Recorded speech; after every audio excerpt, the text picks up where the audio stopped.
เอ้ยใบแล้วบ่ได้มาเจาะ บ่ พอมันไป เราเว้าง่ายๆซะเราบ่ได้ค่อยมาเนาะ แม่น บ่เป็นหยังคันเรามาก็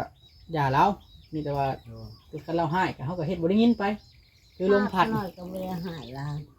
เฮ้ย ผู้ใหญ่ก็ให้บ่ได้หา คือย ว่าตั้งสติได้เลย ได้แล้ว เป็นคนดีได้กูจิรอขายเดี๋ยวนี้ฮะ โดนไปอันนั้นแหละจังหวัดบริมาปีก็จะเก่ามาเวียนนี่ พอลุงก็ดีใจอยู่บ่ เห็นหลาน แล้วคือเป็นครูเป็นคนเนาะ อ้าว ลูกหลานเฮ็ดได้ โดย ถ้าเป็นสิกา บ่ได้ให้แล้วบ่ผู้ลุง ก็บริหารค่อยๆหายจากเถื่อ อันนี้ก็ให้หนังเฉย โดยอย่าพากันเว้ากับเราก็อย่าเราเป็นคน บ่แล้ว ถ้าเรามากะให้เรามาอยู่บ่สบาย นะบ่ได้หายบ่ได้เครียดนี่ ก็ สิ เค จ้า รียด มื้อหน้าชวนเรามาเยี่ยม เพ เนาะ ราะว่าเฮาได้ยินแล้วว่าแต่เจ้าบ่อยากให้เรามาหั่นนะ บ่มีจะอายมันแล้วหายมาแล้วว่านั่นนี่ ผู้เป็นอ้ายเนาะ ผู้เป็น ภู หาย มิหลาน มาเล โอ้ ย ปักน้อยเลยคุณรีบผมว่าดังเลย ตอนนี้ก็เห็นใจเราอยู่เนาะ แม่นเอาจะให้เราเด้อบัดนี้เด้อสมมุติว่าเราจะเดี๋ยวมื้อหน้าเฮาสิพาชวนเรามาเยี่ยมเราก็เป็นห่วงแต่เจ้าอยู่ได้เป็นห่วงแม่ป้าอยู่ได้เราก็อยากให้ดีให้เศร้าไวๆอยู่ แต่ว่าเราน่ะเราว่าบ่ได้เข้ามาแล้วเพราะว่าเพิ่นบ่อยากให้เขาไปเยี่ยมเราว่าหั่นนะเราว่าในนี่ก็เป็นใจอีต้นเราอยู่ดอกเราบ่ได้นั่นดอกเราดีขึ้นหลายได้อพ่อลุงเอ้ยเดี๋ยวนี้ คำว่าลายตอนนั้นยังเหมือนต้องอยู่ที่อะไร อืม เพราะเราสบายเมื่อไปนั่งก็แล้ว ผู้นี้ เมื่อไปคุยกันก็เมื่อย ผู้นี้เป็นเมื่อยหน่อยลงเลย เออ สันนาเบาดังๆหน่อย มีแต่ว่าบ่ถือซาเล่าบัดนี้เนาะสมมุติว่าเรามาก็ได้ ดาให้ปล่อยเราพิจิขาพิจิบอก โดย คุ อ่ะ ย ดีละ เมื่ พี่ อ น้อง ไป เอ้ยเนาะ นั่ง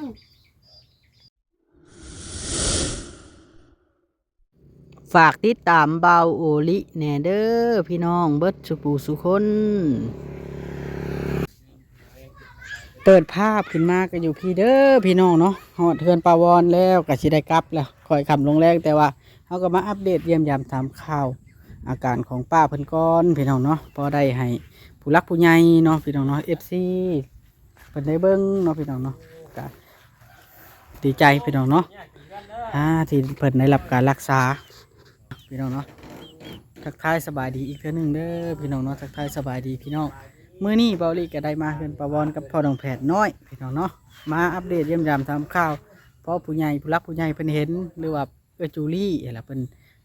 เบิ่งติดตามอาการน้ำกันนะเฮาเห็นผู้เดียวกับแม่นอยู่พี่น้องเนาะก็คือเฮาต้องถ่ายให้เบิ่งน้ำก็คือเฮามามื้อใดเฮาก็อัปเดตมื้อนั้นนะเพราะว่าเฮือนเราก็บ่ได้ไกลพี่น้องเนาะอยู่แคมป์ทางก็พอได้เบิ่งนํกันทาง F2 FC พี่น้องเอ้ยเนาะเอาโอเคไปเบิ่งนํกันพี่น้อง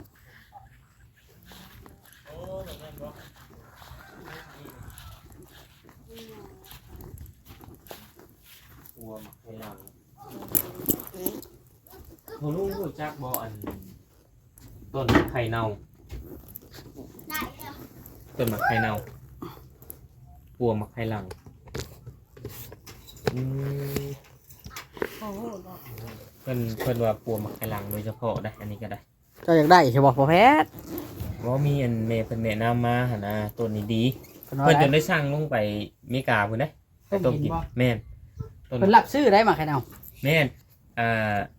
แล้วก็มีอันนั่นบ่เตียงทองเพิ่นก็ยังสั่งให้แม่เพิ่นกินได้ฮะ เออ ต้นมะไข่นางมะไข่เน่าดีได้ คอยสิไปเอามาไว้ต้มกินก็ซะ แม่นเจ้าฮู้จักบ่ อยู่หน้ามี โอ้ คอยสิแล่นเอาไปเบิ่งให้เด้อมื้ออื่นเช้าใช่เด้อ โดย เขาเจ้าสิเอา เอาอยู่ เอามาให้แม่ป้าบ่ แม่นคอยถามให้แม่ป้านะเออ คอยสิแล่นไปเบิ่งให้คันมันมีหมากได้ล่ะ ก็มีมาเอาแกนมันก็ได้เบาดี เปลือกมันนะ แม่นเฮาพันเปลือกมันออกแล้วเฮาแกนเอาลำมันน่ะนะ อ๋อ มาต้มมีหมากมีหยังก็โอ้ให้ดี หมาก เนาะ มันเน่านะมันเหม็นไม่ใช่หมากมันเน่าดอกมันนะ เออ ใครเน่าเฮ้ย ข้อยบ่ฮู้ได้แต่ว่ากินได้บ่หมากมัน กิน ตอนมัน แล้ว ดิบนี่ ข้าเจ้าจะกิน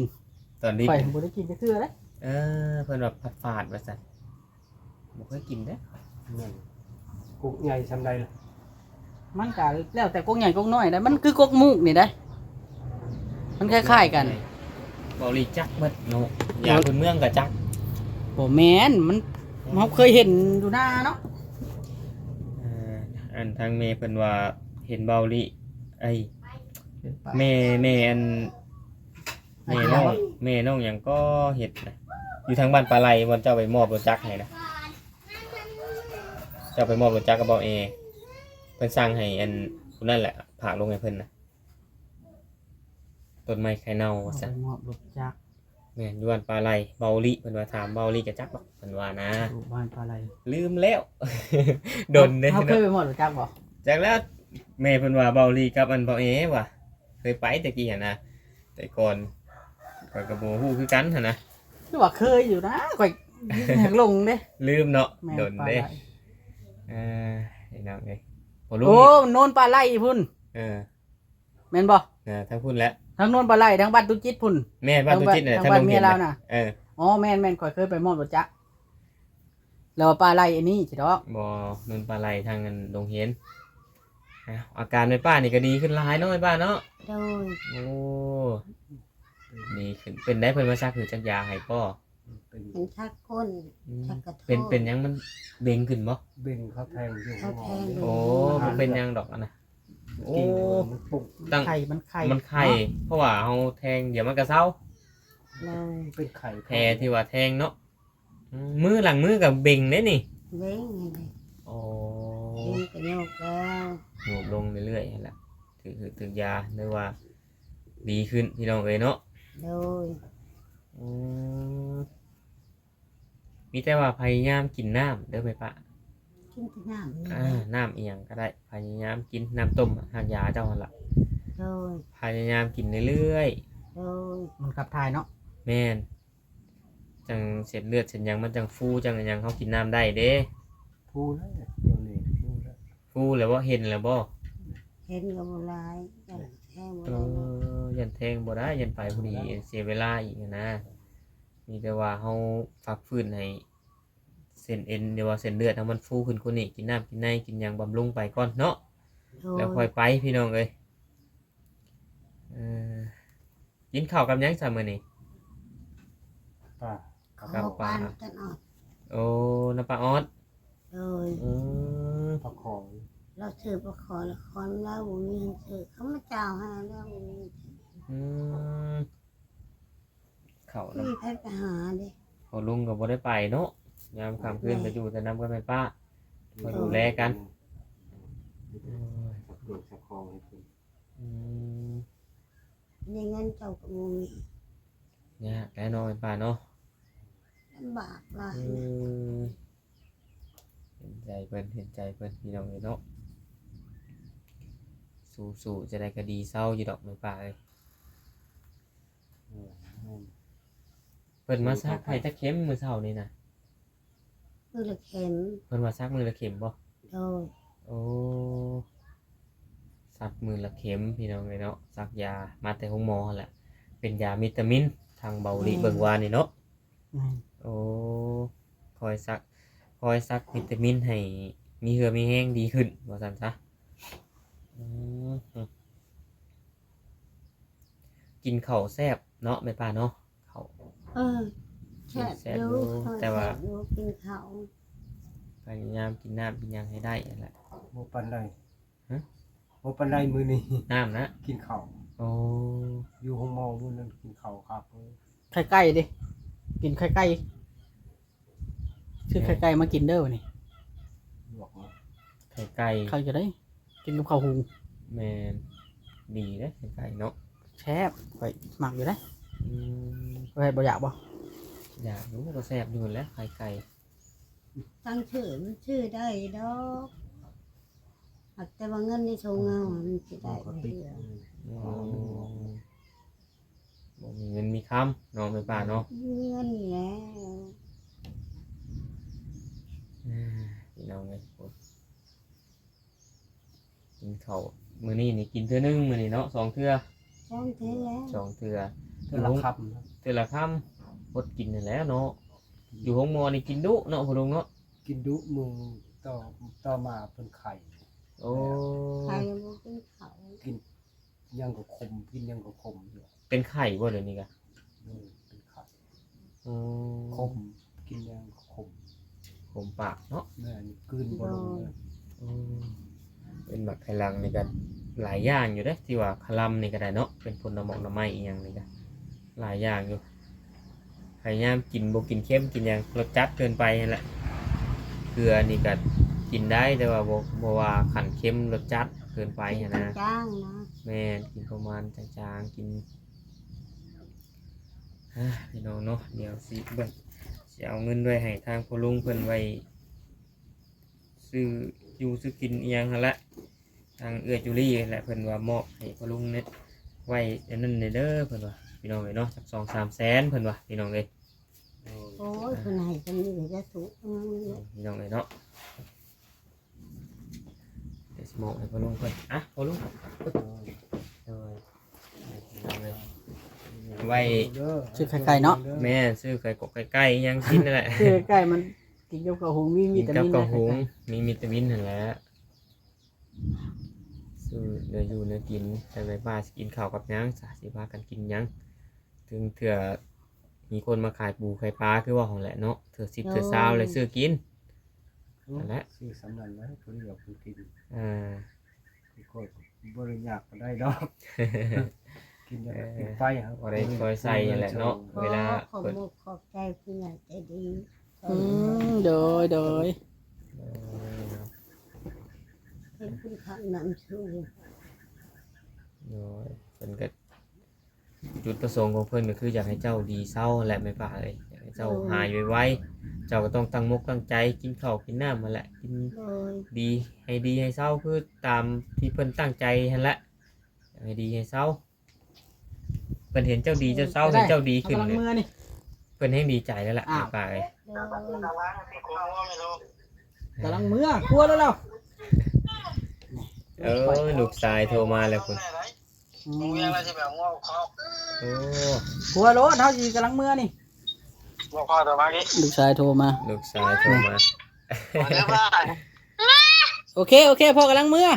ลุงบอสซื้อลงกล่องบ่โอเคพ่อกำลังมือ พี่น้องค่อยคำลงแรงนี่ลูกเต้าก็คอยถ่าด้วยล่ะ บัวไปแล้วพี่น้องเอ้ยเอาจังใดก็สู้ๆเด้อแม่ป้าพ่อลุงสู้ๆเอาก็สิคอยมาอัปเดตเรื่อยๆแนวใดก็ได้พยายามกินน้ำให้เสร็จ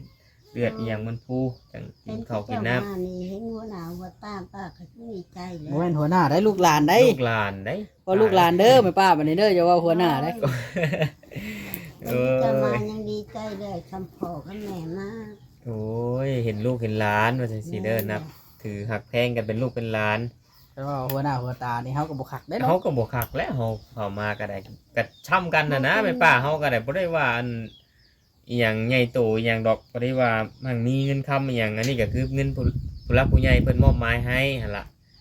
ถ้าเฮาก็บ่ได้มีเงินถ้าเป็นเงินของเฮาเองก็ได้ลำพังครอบครัวนี่เฮาก็ยัง เฮายังได้ ยากแล้วหั่นนะ เฮายังได้อาศัยเพิ่นเติมน้ำมันให้ แม่นเฮายังได้อาศัยผู้รักผู้ใหญ่เพิ่น โอ้ ค ใช่ อยเติมน้ำมันให้ที่ว่าไปถ่ายคลิปถ่ายทำนี่ก็ได้เล่นเรื่องนู่นนี่ก็ได้ เป็นงานอาสาเนาะ แม่น เบิ้ลระบบปลาทูนะ ยัง เออ ยังท้องโต ไม่เห็นหน้าเรียน ชุดยอดแล้วปลาทู แต่ว่ากินหลายก็บ่ได้เห็นว่าวิตามินกันเนาะปลาทูนี่ค่อนข้างจะจากเมื่อยเนี่ยได้ คนกินยังเบาหลีแบบนั้นเลยแนะนำดูเจ้าเคยพูดเลย เบาลิกับผู้คือกัน กินอาหารให้ครบ5 หมู่เด้เพิ่นเว้า โอ้ พักนี่ที่ช่องไปกินม่วนเขาแล้วให้มันครบ5 หมู่ โดย กินปลาไข่ไปกันแหละ แม่กินไข่ ให้มันคร กิ บ5 หมู่เนาะ แม่หมักไหมหมักอย่างนี้ก็เป็นประเภทหมักหมักอย่างนี้ก็คักได้ กินดีแห้งเศร้าไว้ ดีไว้หั่นนะ โจ้บ่ แม่นเฮ็ด โจ้ เฮ็ดหยัง กินบ่ กินพี่น้องเลยเนาะ กินหรือ แม่นไปว่าเฮา รู้สึกว่าแม่ป้าเรานั่นได้ มันสิกินแทนนั่นนี่เฮา คือ ได้ เหงาแน่หรือมันคึมบ่ น่าเป็นไข่แน่บ่ เป็นไข่นั่น คืมฟ้าคืมฝนแน่เนาะ เพิ่นมาแล้วเพิ่นคือบ่ให้เพิ่นชักยาลดไข้ให้เลยเนาะคือเพิ่นบ่ได้พายมาบ่ เป็นบุดามา โอ้กะอัน มื นั้น อเป็นอีกแบบหายนะ มื่นโอ้กะว่าบอยกะไปน้ำเพิ่นแล้วถ้าว่าเป็นไข่นักหั่นนะพ่อลุงกับบ่ถาเพิ่นมาบ่อื่นแล้วไอ้ เพิ่น เนาะ ก็บ่พูดเถื่อแล้วเนาะ เส้นก็บ่พูดจักเทื่อแล้ว สาอยู่คือเอาคนเอา เมื่อวานนี้ทักซ้ำทีเดียววัน น้ำยาก็มันซึมตามแขนเนี่ย แม่นเพื่อยังและออกไป มันเป็นเต็มหมดหนาเพิ่น เพื่อออกบ่ โดนผู้คนเลยวิ่งให้เพิ่นเลยนอนมันจะเกิดเบิ่งเฉพาะเบื้องสักนี่เบ้ง โอ้ เบื้องนี้บริษัทคืออยู่ เบื้องนี้คือว่าแทงซอง โอ้ก็ธรรมดาไปว่าเข็มแทงพอลุงเลย กระบวมนั่นแหละ มันก็ เนาะ บวมแน่ มัน ธรร เป็ ม น ดา คือหมูกินเขียด ตัวนี้มัน มือ ถึง เสา เอ็นตัว โอ้ นี้ รีบเบื้องนี้รีบเบื้องนี้บดที่ปุ่มนี่ เส้นกอดบ่ เส้นคอเส้นตึงเส้นเบ่ง บ่ได้คอร์ส เออ หากแต่เพิ่นแทงว่ามันถึงเอ็นช้องเสือแทงช้างเสือแทงยังถึง มัน เอ็น ถือ อีก มัน เก่า ถือเส้นเลือดมันถือเอ็นขนาดนี้ แล้วก็พยายามเอาเข้าอหยังกับคอยกู้คอยหยังเนาะให้ลูกเต้าหรือว่าพ่อลุงก็คอยให้เพราะว่าแม่ป้าเพิ่นบ่ได้ย่างดนเด้คอยจับกู้ขึ้นกู้ลงหั่นนะให้เส้นเอ็นแบบยืดอหยังก็จะย่างได้ เจ็บเป็นเจ็บกระโปงเลย โอ้สักยาเจ็บกระโพกเนาะ โดย โอ้ มีแต่กระดูก โดย ซีนมิตรบอลเดียวซักแตะบอลเดียวนะ เอาเลยเอาว่าจะได้เบาลิไป สำหรับคลิปนี้ แม่นโดนนาทีพอสมควรน่ะลูกเต้ายังโทรหาเบาลิก็ได้ แม่น เอา โทร จัง หา ใดก็สู้ๆเด้อจังใดก็ได้เฮาก็สิได้เดินทางกลับแหละมื้ออื่นก็สิได้มาอัปเดตใหม่ขออยู่ดีมีแฮงหายเศร้าไวๆเนาะ ถูกชมพรป้า โดยนะโอเคพี่น้องเอ้ยขอน้องแฟดก็สิได้ขอตัวกลับแล้วจังใดก็ได้ฝากกดไลค์กดแชร์ สู้ๆไป สู้ๆคุณลุงโดยผิดพลาดประการใดก็ต้องขอโทษขออภัยเด้อพ่อแม่พี่น้องสำหรับคลิปนี้ก็สิขอตัวลาไปก่อน แล้วคำว่าพิพาทขอโทษขออภัยด้วยกัน โดย เอาบาดนี้เนาะพี่น้องเนาะมีแต่ว่ากินอาหารให้ครบหาหมู่เนาะพอน้องแพทย์กินอาหารครบหาหมู่นี่เก่งกว่ายาวิตามินอีกยานี่ก็แม่นอยู่ดอกเขากินกันละ บ่ให้เท่านี้ ยายังนี่ ยาต้มกิ ยาน เนื้อนี่ครับใคร ได้เรื่องอยู่บ่ ในเรื่องอยู่ กินแต่บิดได้เรื่อง เออ กินข้าวก็แซ่บ ซื้อมาแต่ใช้นี่ เป็นยาสั่งมาเข้ามา กินข้าวแซ่บบ่นี่ แซ่บอยู่ ยาตัวนี้ ลง โอ้กิน มันเป็นแบบนั้นเขาห่อใส่ผาแยง ต้มบดผาแยงเลยนะหมอมันจืดแล้วก็อ๋อก มันเลยก็สั่งไม้300,000 บาท จำแทนได้จากถุงอ่ะ จะทง ช่องอันนั้น 2,000แยง ช่องอันพะแยง สองหกหนึ่ง ดีขึ้นบ่ แล้วก็อันละ150,000เอากัน เอาผ่านแยงเอามากอันไฟเน่าแล้วบาดนี้เนาะพอน้องแพทย์ ให้น้องดีๆนะเอาดีจน แต่มันหน่วยมันก็ได้บ่ หน่วยมันก็ได้แกนมันก็ได้ โอ้ เอาดียังบ่จบบ่ นั่นเอ้าโอเคเด้อแม่ป้าปานนี้สู้เด้อแม่ป้าพอลุงเด้อจังใดก็ได้เป็นกำลังใจให้เนาะทางทีมงานเฮาก็สิเข้าแวะเวียนเข้ามายามเรื่อยๆบ่ปะบ่ถิ่มกันเนาะโดยอยู่ดีมีแฮงจังใดก็ได้ใบแล้วมาอยู่บ่เรามาจอบอยู่บ่ ว่า บ่